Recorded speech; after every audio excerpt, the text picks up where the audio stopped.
খেলতে যাবি তো? হ্যাঁ। চ। মা শুধু এখন ডিম কারির তরকারি বানিয়ে গেছে, রুটিও করেনি, ভাতও করেনি। তাহলে কি করি? একটা আইডিয়া এসেছে। আমার মা, আমিও খেয়ে আসিনি, আমার মা ওখানে রুটি করে রেখে চলে গেছে। আমি তাহলে রুটি আনছি আর তুই হাফ ডিম।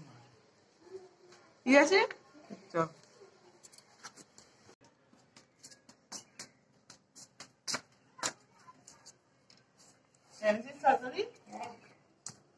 এটা কি এনেছিস? হ্যাঁ, ঠিক আছে, যা এনেছিস দেখ। এনে তোর সোনা মাখানো রুটি। এটা কি? তোর রুটি। এইটুখানি কেন? তুই আমাকে হাফ ডিম দিয়েছিস, আমি তোকে হাফ রুটি দিলাম। সিম্পল।